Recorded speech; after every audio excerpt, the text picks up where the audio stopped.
Salam alaikum wa rahmatullahi wa barakatuh. Dans cette vidéo, nous allons présenter quelques éléments de la théorie des ensembles. Nous allons aborder 3 points: les notions de base, les opérations ensemblistes et les parties d'un ensemble.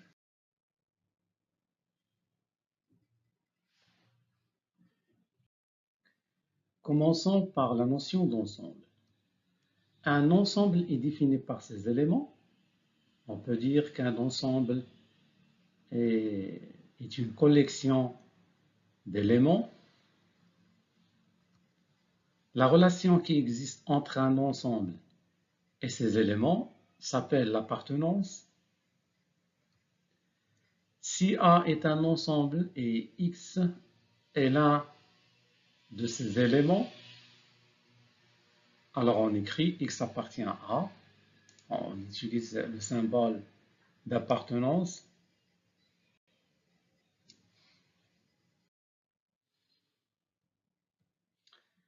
Si A est un ensemble et X ne figure pas parmi ses éléments, alors on écrit X n'appartient pas à A en utilisant ce symbole. Exemple, l'ensemble N des entiers naturels se note N. Nous avons 2 appartient à N. La même chose, 2022 appartient à N, ce sont des entiers. Mais par contre, moins 2 n'appartient pas à N.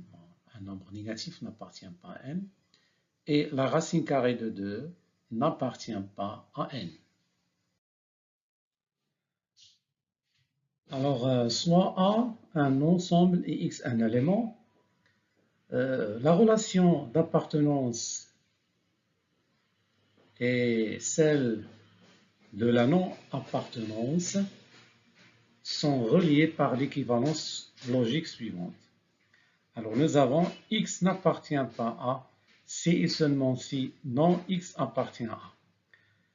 Alors, cette relation logique signifie ou bien implique une chose importante, c'est que si je prends un ensemble A et si je prends un élément X, il y a seulement 2 cas.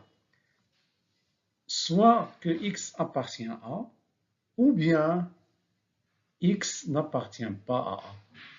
Donc, on ne peut pas avoir un élément qui à la fois appartient à A et n'appartient pas à A. Bon, ici, on va aborder la notion de la définition d'un ensemble, c'est-à-dire l'idée de la représentativité d'un ensemble. Alors, un ensemble, il est peut-être défini par extension si l'on peut donner la liste de tous ces éléments. Bon, normalement, il doit être un ensemble fini. Par exemple, l'ensemble des entiers naturels pairs inférieurs ou égaux à 10, ça, on peut le définir par extension, c'est-à-dire on va donner explicitement les éléments de A. L'ensemble A, c'est tout simplement l'ensemble 0 qui contient les éléments 0, 2, 4, 6, 8, 10. Bon, ici, pour les ensembles que l'on peut définir par extension, on peut donc utiliser cette notation, c'est-à-dire accolade ici, accolade ici, et on met entre les deux accolades les éléments de A. Alors, si on ne peut pas définir un ensemble par extension, alors il y a une deuxième définition, ce qu'on appelle la définition par compréhension. Un ensemble, il est défini par compréhension si l'on peut caractériser cet ensemble par une propriété mathématique. Par exemple, l'ensemble des nombres rationnels, c'est-à-dire qui appartient à Q, dont les carrés sont inférieurs à 2, strictement, alors cet ensemble, on ne peut pas le donner par extension. On ne peut pas donner la liste de tous ces éléments, un par un.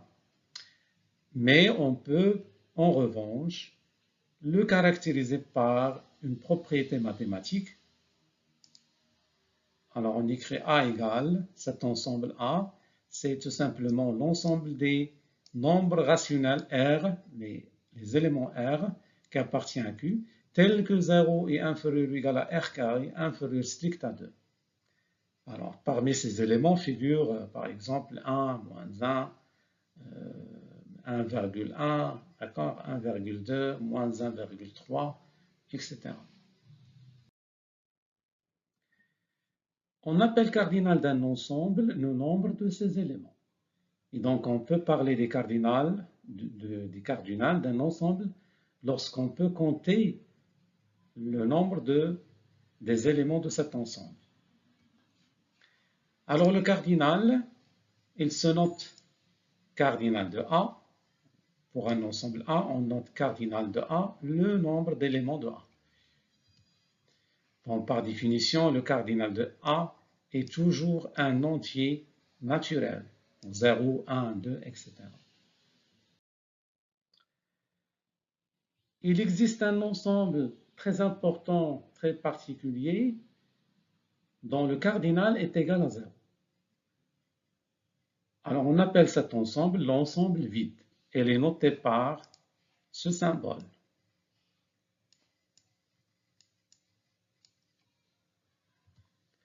Un ensemble A sera vide s'il ne contient aucun élément, ou bien si son cardinal est égal à 0. Donc nous avons une caractérisation en termes de cardinal d'un ensemble vide. A est égal à l'ensemble vide si et seulement si le cardinal de A est égal à 0.